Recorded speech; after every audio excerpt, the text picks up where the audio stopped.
Vamos a hacer un paneo general de algunas situaciones que tienen que ver con violencia, periodismo y género. Por supuesto que si nos detuviéramos en cada uno de los ítems podríamos dedicarle a cada cosa un largo capítulo, así que lo que vamos a hacer es un recorrido general de algunos de los temas. El foco que nos planteamos es lenguaje inclusivo y todo lo que acerca del lenguaje inclusivo en estos días se dice, para bien y para mal. Y es fundamental para, antes de hablar del tema del lenguaje inclusivo, entender en qué contexto se produce esta modificación de los lenguajes, por lo menos en la Argentina. Esto no está pasando en todos lados. Argentina en ese sentido se ha convertido en pionera durante muchos años. Nosotras mirábamos a las hermanas mexicanas, a las hermanas españolas y a sus producciones en relación a teoría, conocimiento, bibliografía y prácticas. Y hoy las hermanas mexicanas y las hermanas españolas nos miran, no solo porque Argentina se ha convertido en una gran producción de conocimientos, sino porque hay un movimiento muy joven que marca la cancha, que señala un camino y que hace la diferencia. Un movimiento que lleva 30, 40, 50 años en la Argentina trabajando, donde hay ancestras y pioneras que escribieron, que pensaron desde diferentes especialidades. De pronto ven el resultado, vamos viendo el resultado de todo ese trabajo en las producciones bibliográficas, en las calles, en el Ni Una Menos, en cómo se han modificado las discusiones en los medios de comunicación y en los medios escritos. Para mal y para bien, hoy se hablan de muchos temas que hace no mucho tiempo no aparecían en los medios de comunicación. Ahí hay una frase de Galeano que es preciosa y que tiene claramente que ver con el tema de los medios, no sé si todos llegan a verla. Si Eva hubiera escrito el Génesis, ¿cómo sería la primera noche de amor del género humano? Eva hubiera empezado por aclarar que ella no nació de ninguna costilla, que no conoció a ninguna serpiente, no ofreció manzanas a nadie y que Dios nunca le dijo que parirás con dolor y tu marido te dominará. Que todas esas historias son puras mentiras que Adán le contó a la prensa.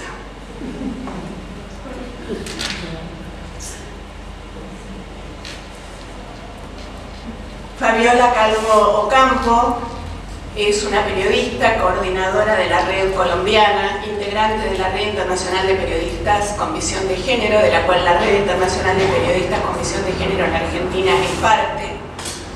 Y en la entrevista que le hago para el libro Las violencias de género, las mentiras del patriarcado, dice esta frase que me parece sumamente interesante en este contexto. Sin periodismo, la democracia es frágil. Sin periodistas con formación en género, más de la mitad del universo queda sin representación. Sí. Bueno, vivimos en tiempos de meritocracia como valor, lo cual es una salvajada y además es una crueldad y es puramente ideológico, pero en el caso de las mujeres, hace muy poquito hubo un estudio en relación a los temas de cuidado, los temas que tienen que ver con el tiempo que le dedicamos las mujeres de las diferentes clases sociales y las diferentes edades al cuidado y atención de las personas menores, de las personas mayores, de las personas enfermas. Si bien las cosas han cambiado mucho, no han cambiado tanto, por lo menos no en esos islotes donde todavía la preocupación del cuidado y del gerenciamiento de la unidad doméstica, que es cada una de nuestras casas, sigue pesando fuertemente en cuanto a la responsabilidad de las mujeres, más allá de que es cierto que en las clases medias, las parejas, no importa las parejas si varón-mujer, mujer-mujer, varón-varón, pero comparten más las actividades en las clases medias. Esto no sucede ni en las clases altas ni en las clases bajas. Y una de las cosas que observamos en los medios y en los discursos es que todavía se le sigue dando muchos consejos a la víctima. Cae sobre la víctima de las diferentes violencias la responsabilidad del cuidado de sí misma y a veces de sus hijas e hijos. Entonces vemos en los medios consejos cada vez que aparece un testimonio, una situación de violencia, algún relato, no solo aparece que es ley el número a donde se puede llamar, sino que empezamos a escuchar. Además vieron que todo el mundo puede hablar de la cuestión de violencia como si supiera, ¿no? De Mirta Legrand a pasamos por todos y todo el mundo opina con la más absoluta libertad. Pamela David, por ejemplo, le encanta hablar de los temas de violencia. Sí, sí. En general, no, todavía no. En general, a quienes nos hemos dedicado a pensar, a estudiar, a trabajar y a acompañar víctimas, cada vez que escuchamos esas cosas, nos aparece una cosa de mucha violencia y de cero sororidad, debemos decirlo, ¿no? Y después, en todo caso, si quieren hablarnos de la sororidad también, porque si bien no es políticamente correcto, yo personalmente considero que la sororidad no es por default, es selectiva.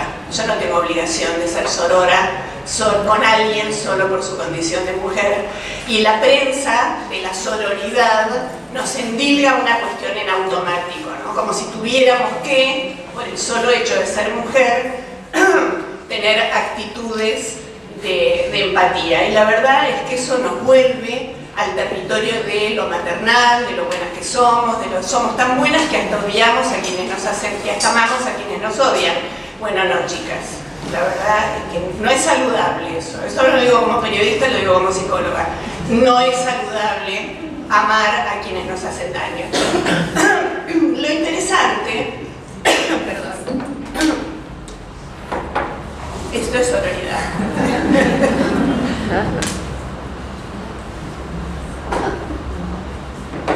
Lo interesante que nos empezamos a plantear quienes hacemos periodismo con perspectiva de género es que es llamativa la ausencia de los varones en los relatos y en las decisiones, cuando en verdad son los responsables del daño.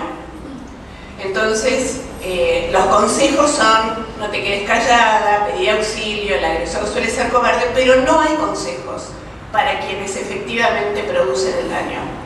Y es una exigencia que cada vez se hace más fuerte dentro de determinados grupos, empezar a señalar nombre, apellido y la exigencia de un comportamiento adecuado, además de que las leyes funcionen de otra manera, que de esto vamos a hablar en unos minutos.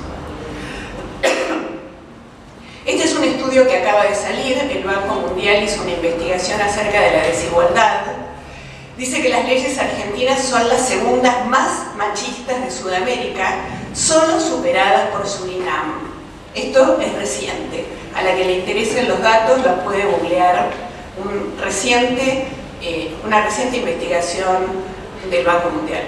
Se midió la desigualdad. Estos son los ítems que tomaron en cuenta para hacer la investigación.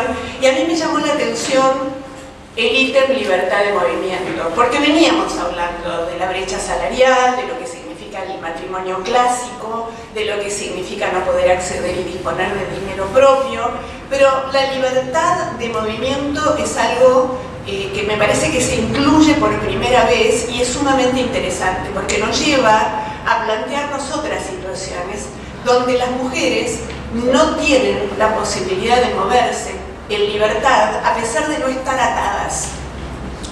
Y aquí se generan una enorme cantidad de cuestiones para ser repensadas dentro, sobre todo, del ámbito de la justicia, pero también de la sociología y de los llamados estudios de género. Una mujer subordinada en un vínculo donde hay determinadas situaciones de violencia, no necesariamente físicas, sino de las muchas otras que están tipificadas en la 26.485, podría no tener libertad de movimiento, porque la subordinación es interior y es difícil de demostrar. ¿Cuántas veces uno ha escuchado cuando, por ejemplo, se hace una movida sobre un prostíbulo y las cámaras toman a las chicas o a quienes estén, y la pregunta es, bueno, si salían a comprar cigarrillos, si salían a comprarse la comida, si salían, ¿por qué no se iban?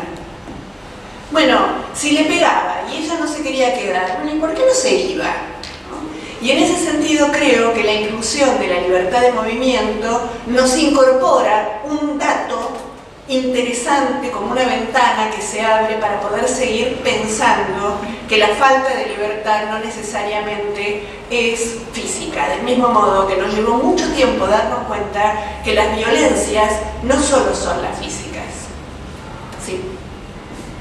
Bueno, Carlos Rosansky seguramente todas saben quién es un ex juez, lamentablemente ex juez federal, nos hubiera encantado que siga haciéndolo, un gran aliado de los movimientos de mujeres y un gran aliado de las infancias, y cuando yo le pregunté cuál es para usted la mejor mentira patriarcal, me contestó la objetividad de quienes imparten justicia. La objetividad aplicada a la justicia y al periodismo es un rum que todo el tiempo nos está dando vuelta, por lo tanto hay que poder pararse, como se para Carlos Rosansky, y decir, esa construcción teórica es una mentira. Es una mentira la objetividad de los jueces y juezas, es una mentira la objetividad del periodismo. Nadie puede ser objetivo porque todas somos seres humanos. Por lo tanto, hablamos desde la subjetividad, desde la ideología y desde la decisión ética que cada quien toma en la vida. ¿Sí? El sistema penal siempre parte de que las mujeres algo habrán hecho. Y esto también tiene que ver con todo un espacio que se abre en relación al tema de la justicia y a que todavía no ha sido suficientemente estudiado e investigado la distinta vara con que se mira la situación de delito de las mujeres y sus consecuencias en relación a la sanción, a la sentencia y al encierro, y la vara con que se mira se aplica la sanción para con los varones, porque claramente quienes se han dedicado a estudiar qué es lo que pasa en el sistema judicial descubren lo mismo que el Banco Mundial, que las leyes y el sistema judicial, es decir, quienes operan dentro del sistema, son profundamente machistas, misóginos, patriarcales, y esto les cabe a las mujeres y a los varones. No estoy hablando de los varones jueces. Hemos visto sentencias de mujeres juezas o de asesoras que son aberrantes, son verdaderos ejercicios de la crueldad. Los delitos sexuales, por ejemplo, no se investigan de oficio. Esto quiere decir que si una víctima no denuncia, no hay una investigación de oficio. Y entonces ahí tenemos que en este momento, ahora, hoy, se está sustanciando el juicio contra Lucas Carrasco. Y ahí tenemos el testimonio de quien lo denunció, ¿no? Hoy se confirmó la prisión preventiva para Pablo Bisoni, que es el ex marido de Andrea Vázquez, un hombre, sí, muy bueno. Es muy bueno, pero igual el tipo está en prisión preventiva en una clínica psiquiátrica, en vez de estar en la cárcel, que es donde debe estar, porque los poderosos son así. Entonces está en una clínica psiquiátrica porque tuvo taquicardia. Bueno, hace poco liberaron a un femicida porque tenía hongos en los pies y le dieron prisión domiciliaria, por ejemplo. Y allá tenemos arriba a Juan D'Artés, ¿no?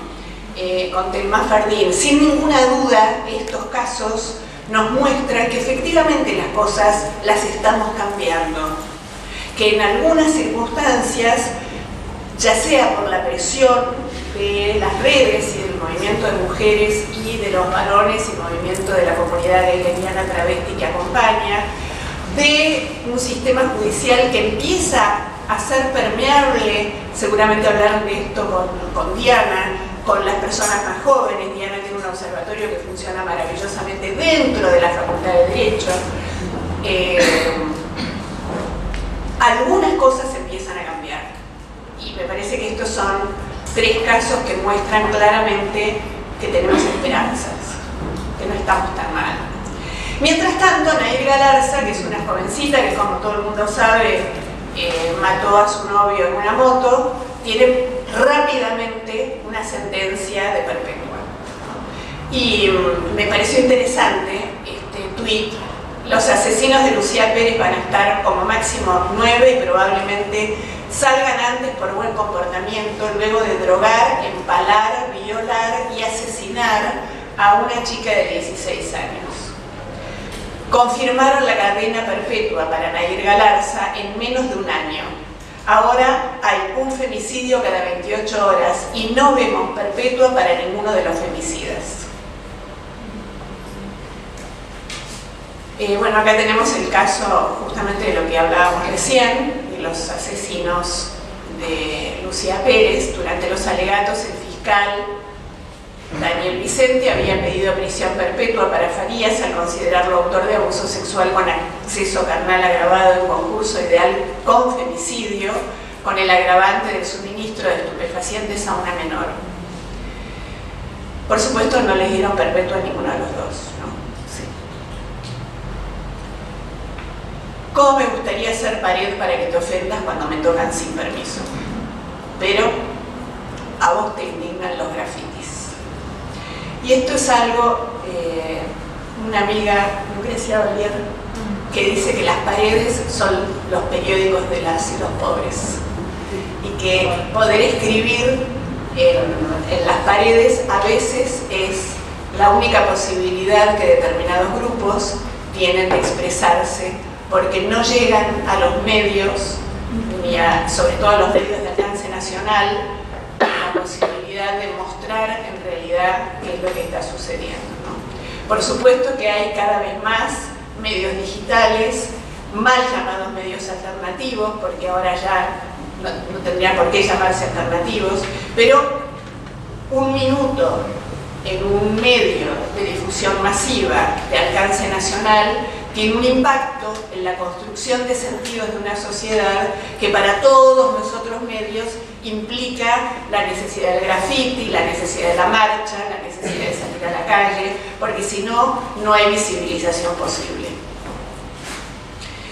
Hay un lenguaje inclusivo que tiene que ver, es decir, cuando nosotras pensamos en lenguaje inclusivo, pensamos en la palabra.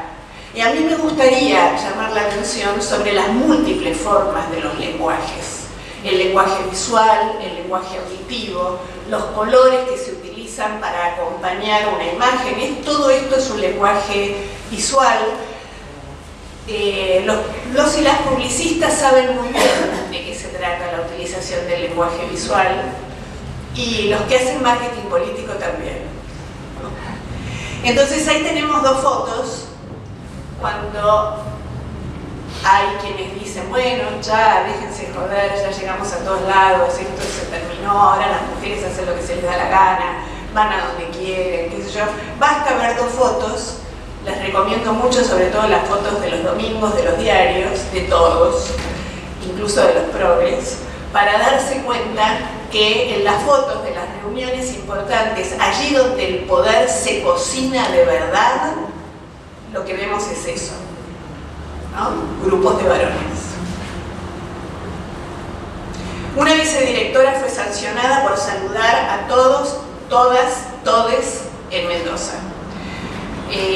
Porque, bueno, la RAE todavía no aceptó, y en realidad esto es un horror de la gramática y esto es pervertir los sentidos de la utilización correcta del lenguaje.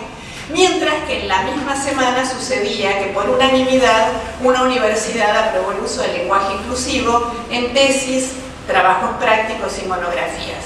También la Facultad de Ciencias Sociales de la UBA, y creo que ayer o anteayer apareció de Córdoba, ¿no?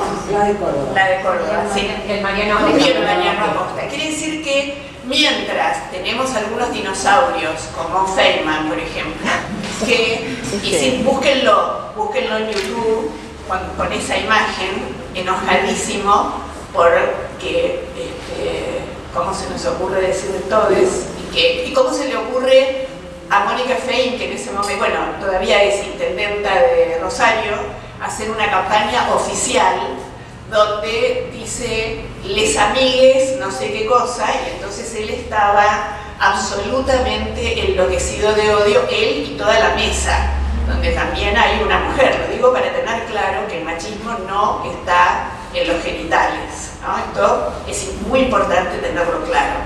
Sí. Este es un tuit de la RAE que dice: no es admisible usar la letra X ni la E como marca de género. Es además innecesario, porque el masculino gramatical funciona en nuestra lengua como en otras como término inclusivo para aludir a colectivos mixtos o en contextos genéricos o inespecíficos. Por supuesto que hace ya muchos años que el movimiento de mujeres le hace así a la RAE, ¿no? Que es una institución vieja, llena de polillas, con un montón de machirulos que se sientan en su larga mesa que tiene muchos siglos. Hace muy poquito se han incorporado por primera vez dos académicas, dos mujeres que son tan machirulas como los otros machirulos que ya estaban ahí. Y lo que la RAE debería decir y no dice es que por suerte las lenguas están vivas y esa vida depende de los pueblos que las hablan. Si no, nosotras estaríamos aquí hablando en latín, o estaríamos hablando como el miocid, y ya ni en las iglesias hablan en latín, ¿verdad? Entonces, allí hay una contradicción esencial, que es que lo que la RAE no dice, curiosamente, siempre hay que sospechar de lo que no está dicho, porque con toda seguridad ahí está el secreto más jugoso, ¿no? En lo que no se escribió, en la foto que no se mostró, en aquello que no se dijo. En este caso la RAE lo que no dice es que las lenguas están vivas y que los pueblos tienen la autoridad y el poder de modificarlas. La RAE no ha tenido ningún inconveniente en incorporar toda aquella terminología tecnológica, software, navegar, que ya no es arriba de un bote, sino poniendo un dedito arriba de la computadora, y muchas otras cosas que tienen que ver en los últimos 10 años, a lo mejor recientemente, ¿no?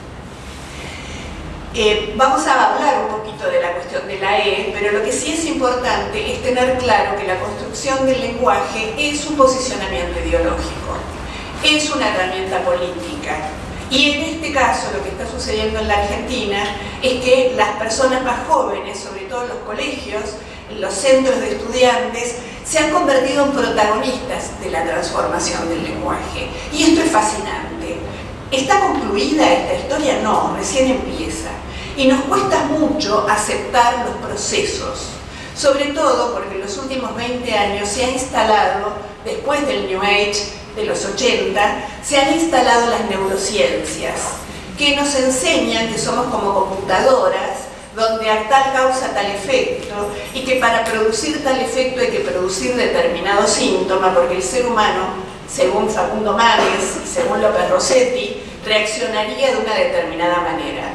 Lo que estos señores no dicen, como tampoco lo dice la RAE, es que el ser humano vive colectivamente. Vivimos en grupo, por más que le pese enormemente al neoliberalismo. Nuestra única posibilidad de sobrevivir es agruparnos. Nuestra única posibilidad de entender la sociedad para modificarla es entender que las respuestas son colectivas.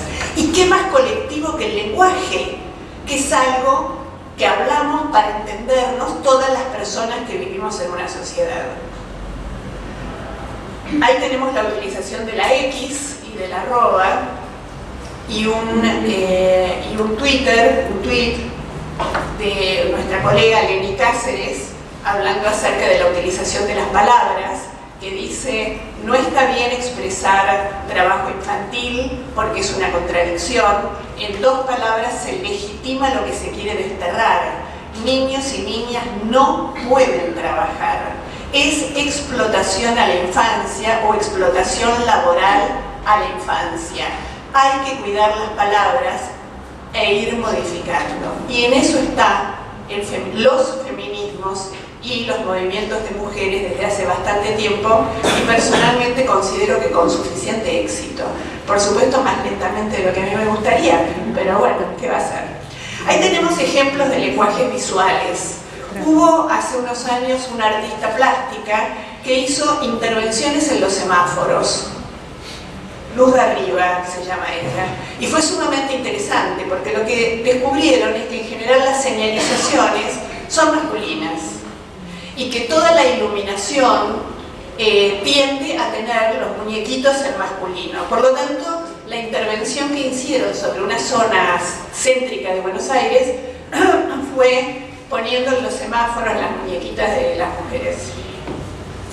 Y la otra es una africana, que yo la reitero porque me parece muy fuerte la diferencia, ¿no? No soy descendiente de esclavos, yo desciendo de seres humanos que fueron esclavizados, ¿no? Piensen ustedes que hace muchos años, seguramente las personas más grandecitas lo recordarán, se hablaba de las cuestiones de violencia señalándolas como violencia doméstica.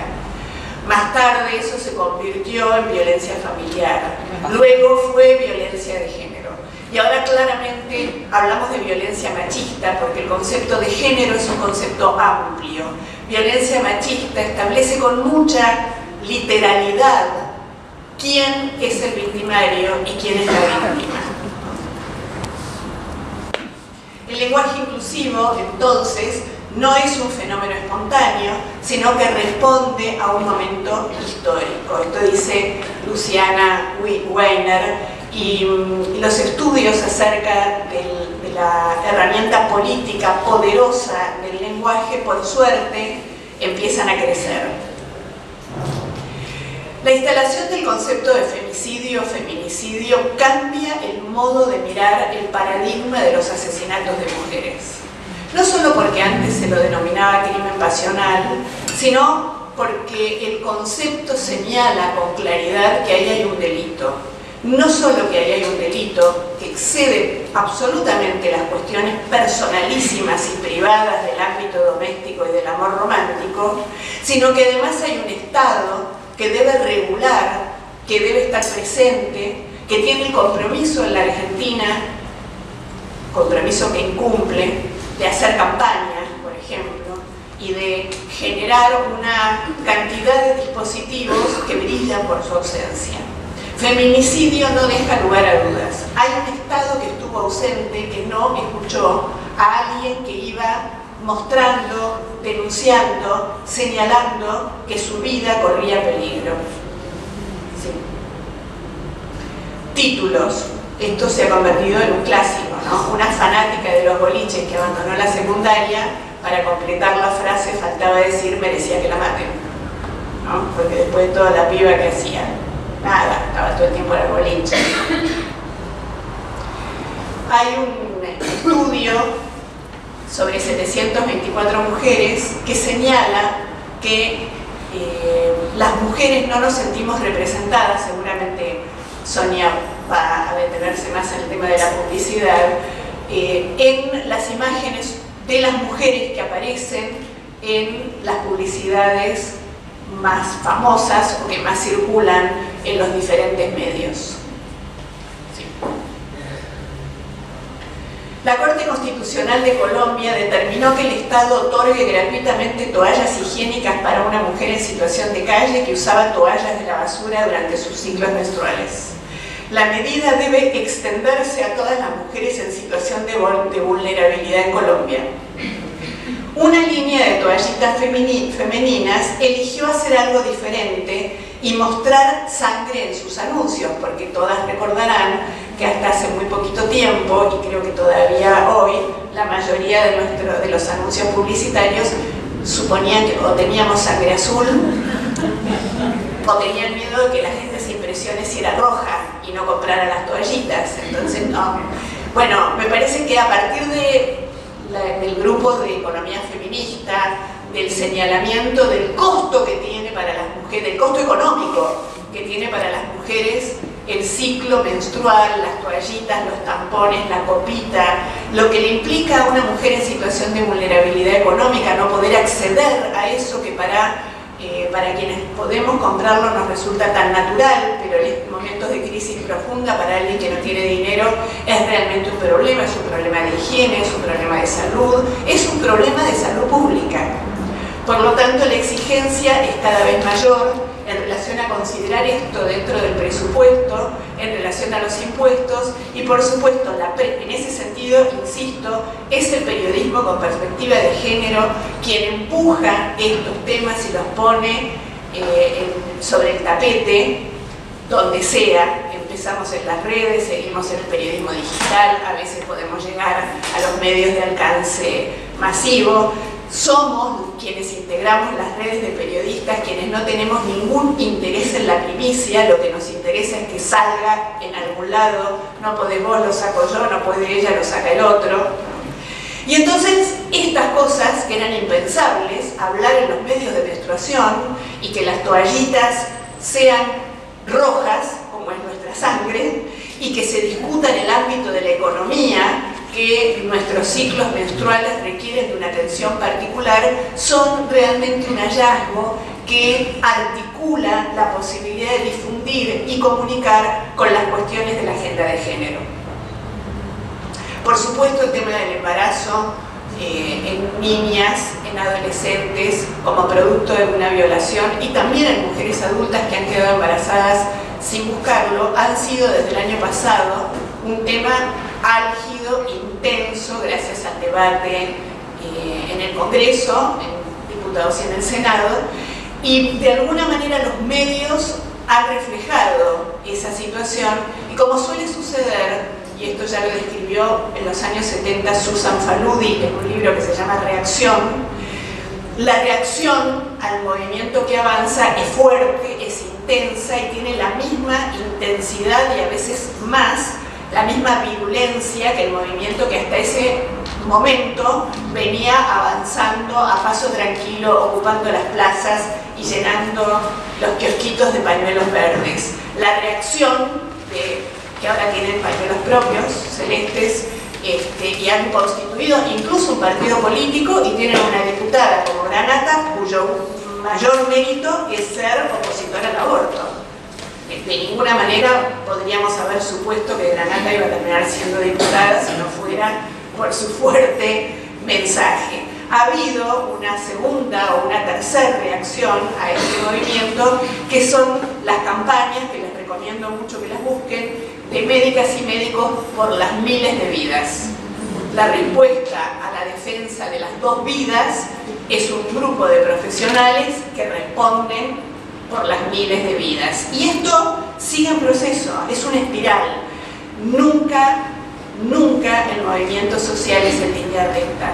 Se avanza, aparentemente a veces se retrocede, pero en realidad las vueltas van haciendo que nunca podamos, ni aun cuando quisiéramos, volver al mismo lugar hacia atrás. ¿Cómo estamos con el tiempo? 5 minutos. Muy bien. Bueno, Patricia Solorza es una mujer que murió en la cárcel y que estaba detenida por abortar. Y que además murió en situaciones de una crueldad extrema. Esto pensemos en el inicio, cuando hablábamos de la vara diferente con la que se mide el delito, y estoy hablando particularmente de cuestiones de la agenda de género, el hombre acosador, el golpeador, el violador, el que abusó de sus hijos. A nadie le importó que Patricia era madre de 2 criaturas. Además, ¿no? Cuando se rasgan las vestiduras con discursos donde lo materno, la maternidad, la sacralidad de la maternidad, cuando una mira los hechos concretos de cuáles son las políticas públicas, cuánto dinero se asigna a esas políticas, cuántos lugares de atención primaria hay, cuántas empresas cumplen con la ley de tener lactarios, ahí nos damos cuenta que el discurso de la maternidad pesa solo cuando se trata de o prohibirnos abortar o inocularnos un concepto de mala madre porque tenemos ambiciones de salir a trabajar y ganar nuestro propio dinero en los momentos en los que hay trabajo, que no es exactamente este. Sí. Bueno, ahí seguimos con esto del lenguaje visual. Fíjense que lo que está de costado dice trabaje tranquila, ¿no? Esta es una responsabilidad de la mujer. Y está tan naturalizado que una mira estos dibujos y no se da cuenta que el dibujo, la frase, el título, la imagen, lo que está haciendo es señalando una confirmación del estereotipo. Somos nosotras las mujeres las responsables de ocuparnos de lo materno. No dice el cartelito mamá, papá, ya tranquilos nos ocupamos del bebé. Dice a la mujer, Sonia, anda tranquila que yo te cuido a los pibes. Sí. Bueno, hay muchas posibilidades de alianza hoy con los medios de comunicación. Sí, vamos a ir más rápido para terminar. El síndrome de alienación parental es la nueva forma de terrorismo contra las mujeres desde sede judicial. ¿Sí? Andrea es el caso emblemático, que hoy se confirma la prisión preventiva 7 años después de haber estado 3 años sin ver a ninguno de sus hijos, gracias a que su caso llegó a las pantallas. Porque si no, Andrea, igual que muchas otras que no llegaron a la pantalla, seguirían sin posibilidad de tener contacto con sus hijos. ¿Sí? Bueno, una posibilidad de articulación es hacer alianza con las ilustradoras, con las amigas, con las dibujantas, con las y los fotógrafos, porque, bueno, primero porque hay muchos casos que son muy dramáticos y no está bueno fotografiar todo. Me parece que revisar en ese sentido las cuestiones del periodismo y la comunicación también son importantes. Y en este caso es Ro Ferrer, que también es, además de amiga e integrante de la red internacional, una aliada insustituible a la hora de plantear demandas que se hacen públicas con sus dibujos que ya son famosos. La Nación sacó es terrible, sí, La Nación sacó en tapa algo que realmente es sumamente ofensivo, pero claramente ideológico. Fíjense que el título dice el trágico submundo, pensemos en las palabras que usamos, que nunca son inocentes, de las denuncias falsas de violencia doméstica. Sobre el final de la nota, chiquitito, en el final de una nota larguísima dice, las denuncias falsas son el 0,003. La verdad es que en el mundo vertiginoso que nos toca vivir, sobre todo si somos argentinas, en general, salvo quien tiene que trabajar con eso, lo que lee son los títulos, el copete, el título, la bajada, y a veces llega al final si el tema le llamó mucho la atención. Por lo tanto, supongo yo que no he hecho ninguna investigación científica al respecto, el 80% de las personas que leyó el trágico submundo de las denuncias falsas no llegó a la frase final que dice es el 0,003. Esto en un medio como La Nación alimenta el estereotipo que dice que las mujeres mentimos por despechadas, por locas, por malas, porque nos abandonaron, porque todo es más fácil en el estereotipo que creer y aceptar que un varón violó, abusó de su propia hija o hijo, ¿no? Bueno, ahí está el comentario de Sonia Vaccaro, que es una experta en el tema. Sí. Vamos.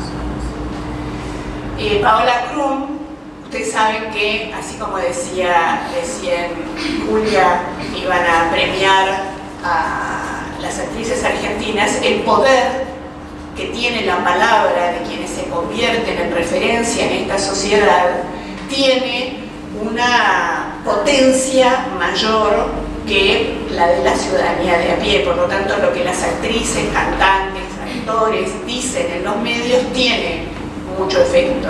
Y ella dice, mi ex suegra, la madre de Joaquín Furriel, es psicopedagoga y los otros días me contaba casos de algunos hombres a los que no los dejan ver a sus hijos porque les inventan causas. Esto a raíz de que la pregunta fue qué pensaba ella del tema del acoso. Y fíjense lo que dice. Hay que tener mucho cuidado con las acusaciones, ojito con andar acusando a muchachos inocentes. Cuando es más de una la que testifica, estamos ante un hecho real. Quiere decir, si yo digo que me violó, no alcanza. Ahora, si nos violó a las dos, parece que eso sí debe ser considerado, ¿no? Sí. Bueno, ella sacó un artículo muy interesante que a quienes les interesa el tema les recomiendo que lo busquen, acerca justamente del artículo de La Nación y el daño que produce instalar en medios masivos de comunicación el concepto de denuncia falsa. ¿Sí? Y por último, traje algunas imágenes de lo que pasa en el mundo del deporte, claramente machista, igual que el sistema judicial, claramente misógino, con grandes avances, sobre todo en el tema del fútbol. Fíjense lo que dicen de alguien que es una experta que gana copas. Paola Pliego, la sexy esgrimista mexicana que tiene una figura escultural. ¿Qué copa ganó? No tiene ninguna importancia. Lo importante es que tiene una figura escultural. Messi, Higuaín y una mujer, candidatos al mejor gol del año en Europa. ¿No les encantó? Fíjense que el diario Clarín, cuando Monzón asesina a Alicia Muniz, los diarios de la época dicen: murió la mujer de Monzón. Es decir, que Alicia no solo perdió la vida, sino que además, igual que la pobre mujer candidata al gol, perdió su nombre. Algo que a las mujeres nos pasa habitualmente. Ya no se usa ser la mujer de, pero hubo generaciones enteras que trabajamos, salimos a la calle. 10 caras bonitas que se verán en Río. ¿En qué compiten, chicas? No tiene ninguna importancia. El asunto es que sean 10 caras bonitas, sí. Las 6 deportistas más sexys de los Juegos Olímpicos de Río. Sí. Y esta es la más linda. Rivas, el hombre que convirtió en oro las rabietas de Carolina. Es su entrenador. ¿Cuál es la nota? Que ella ganó absolutamente. Cuando una mujer deportista gana el oro en una competición y hacen referencia a su entrenador. Bueno, estas son las alianzas posibles con... Sí.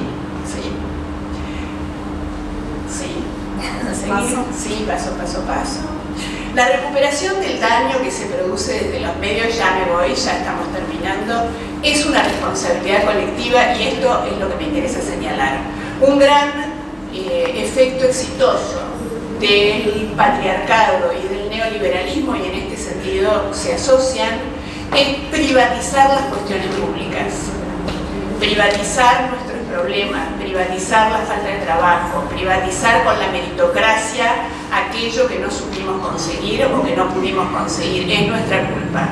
No hicimos lo suficiente, no trabajamos lo suficiente, no estudiamos lo suficiente, no atendimos a nuestro compañero, en el caso de parejas heterosexuales, lo suficiente. Poder salirse de eso y señalar que no hay ninguna duda de que lo privado es político y que en lo privado se juega lo político, porque eso es lo que nos va a llevar a entender que la recuperación es colectiva. Del mismo modo que la producción de conocimiento es colectivo. Y que si bien el daño puede ser un daño individual en el caso del abuso, en el caso del feminicidio, en el caso de la violencia económica, la recuperación de quien ha sido victimizada solo es posible cuando hay una sociedad, cuando hay dispositivos, cuando hay una ideología, cuando hay un sistema y medios que se posicionan éticamente resguardando los actos colectivos. Lo único que nos cura, en verdad, es la grupalidad. Por eso el patriarcado y el neoliberalismo insisten en aislarnos, en que compitamos entre nosotras, en que nos peleemos para acceder a ese único puesto que hay, ¿verdad? El estereotipo habla de dos mujeres peleándose por un varón, como si fuera el único tipo en el mundo, además. ¿No? Sí. Ya vamos terminando, sí. Bueno, hay muchas artistas que hacen intervenciones maravillosas sobre las publicidades habituales.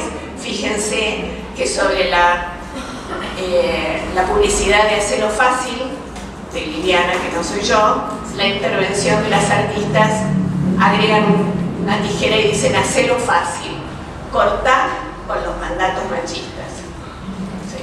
Les agradezco muchísimo.